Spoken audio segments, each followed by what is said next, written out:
This is the great question of Andy Burnham. How is he going to come up with better solutions to all of these problems that paralysed Keir Starmer in the end?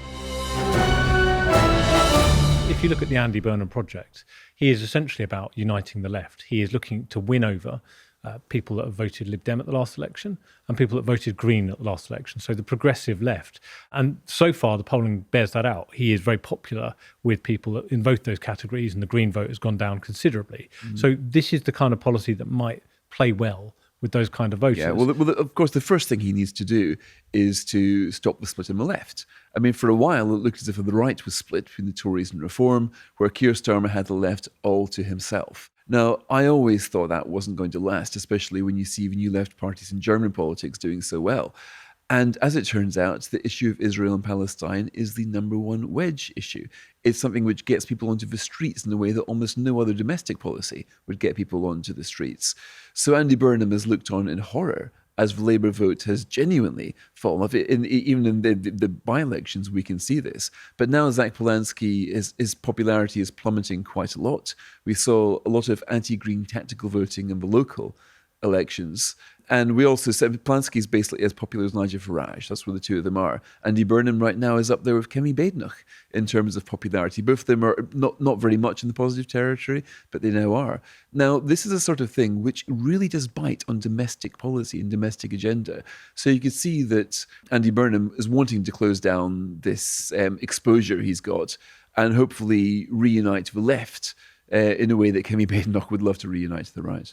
So we're just looking ahead to the rest of September. So we get the Gaza decision, but we also get two other big decisions. So we've got the early release decision, which is coming on the 1st of September. We have touched on this before, but one of the things I wanted to just touch on today is, so the government has a proposed solution to keep PC Harper's killers in jail, but the backlash from the police, I'm picking up this week, is quite extraordinary. Wow. And I think we can expect some pretty direct interventions from senior figures in the policing world this week, basically sounding the alarm bell over what they feel could be the collapse of the criminal justice system. So your feeling, Steve, is that they're not going to be able to keep them in jail? They will be able to keep those people in jail, but it's the broader issue. It's the macro picture. Point, yeah. It's the 5,000 people from October the 1st, right. 5,000 very serious offenders, killers, people that have committed violent assaults, sex offenders, will be released en masse over a period of 10 months. And the police are worried about the impact on the criminal justice system. They are arguing we're already struggling to cope. And I can just see this issue dominating all the way into next year. So how Burnham handles that is going to be a massive test. And that is what we're expecting some interventions on in coming days as police effectively lay down a marker, because they're going to argue, look, our budgets have been cut. Our ability to deal with this stuff is less. Mark Rowley, the head of the Metropolitan Police, has already been making that point publicly, that we're effectively being asked to clean up the mess of things that should be, people that should be in prison. And that is not on. So law and order is going to feature very strongly this autumn. It's interesting because it's not often that you get the police directly criticising the government. Ever since Thatcher's day, they've tended to be the ones who squeal the least. But we saw it a couple of weeks ago when Mark Rowley was told by Sadiq Khan that he couldn't use Palantir, his AI, to manage to clear up his back office function. And he was saying, well, if I can't save the jobs there, I'm going to have to take 750 frontline officers away. So it's not usually that the police behave in this way. Now, if they're going to be telling Andy Burnham in advance, you're crazy to release all of these guys back onto the streets, it will only be a matter of time before those who are released will be back in the courts for things that they've done. So you can see this having a drip effect on law and order. I've got quite a lot of sympathy with Andy Burnham here because they inherited a dreadful situation from the Conservatives. I mean, they actually have built new prison places. There's been quite a lot of them built. The problem is that the prison estate is so creaking that a lot of these have been closed down. So the new places coming on have barely managed to compensate for the prison places that they've had to close. And every government has kicked this down the road. So what we're seeing now is the delayed consequence of decisions that should be made under the Conservatives. But if the police are going to be there saying to Burnham, you're going to regret this, and then what they warn about then comes true, that is a very toxic political combination. And we just should touch on the budget and talk about that, because actually one of the things that's very striking in this budget is a lot of the big decisions have been deferred now. So things that we know that are not coming in the budget are longer than the things we know that are. So we've got the 3% target for defence spending. That is not going to be decided till next year. That's a huge fiscal decision. That will be decided with the spending review. We know that welfare is going to be coming after. These two big reviews from Alan Milburn and Stephen Timms on welfare are both coming after the budget. And we've revealed this morning that the decision of Thames Water and whether to put that into special administration, which could cost taxpayers billions, has again been kind of long grass. And why am I highlighting what is not in the budget? It's because of how they see it. They want this to be a really streamlined budget that avoids thwonking big tax rises and spending rises, like the last two budgets. They want it to be a slimmed down affair. And actually, in the order of importance, when I talk to people, how important is this budget in number 10, they say, well, actually, the 10-year vision is the most important thing at the end of the year.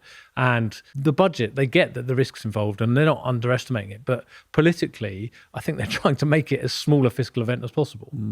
Now, this is where I think Andy Burnham could really be in danger here. Why did Keir Starmer end up in so many problems? Because he was facing problems that had no easy solution. Now, I always thought that whatever Keir Starmer's personal defects, whoever replaced him would inherit exactly these problems. And now we have Andy Burnham. Now, he might say he's having a compact bijou budget. But another way of saying it is kicking all of these cans down the road. Take welfare, for example. Every single working day, something like 5,000 people are signed on to sickness benefits. Every day they delay welfare reform creates permanent damage to societies, to the economy, to the lives of the people who could and should be given extra help, and they're not being done. So leaving these things until later on, I don't think will make it better for him. What you're supposed to do when you've got reasonable political capital, when you've got popularity like he does, use that moment to identify what's going to be difficult and to do it right then.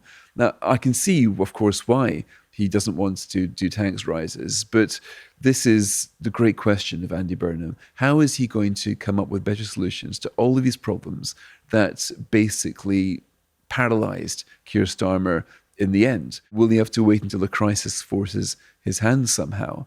The splash of the paper this week was that that Burnham's already nodding to tax increases. Of course, he's going to have to increase taxes somehow because we're borrowing as much as we can, and he hasn't been able to control the spending.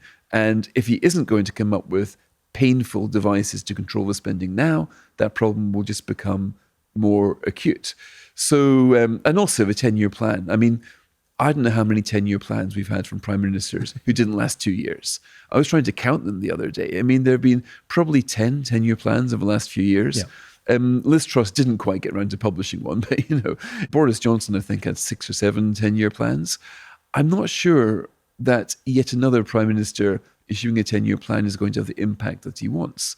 I mean, when Rishi Sunak was obviously in his final few months as a prime minister, he was announcing what he was going to do to change A-levels. Nobody took that seriously. They thought, you're not going to be empowered to implement this. Yeah. So a 10-year plan asking people to wait for some jam tomorrow or jam at the end of the decade, I think will risk him squandering political capital. And it also reminds me a little bit about Keir Starmer coming into power, having to do review after review because he didn't know what he was going to do. Now, this was the great suspicion of Andy Burnham, that he came down from Manchester as mayor without really knowing what he was going to do in government. And a mini budget, to me, would underline the idea that he doesn't really know how to solve his problems.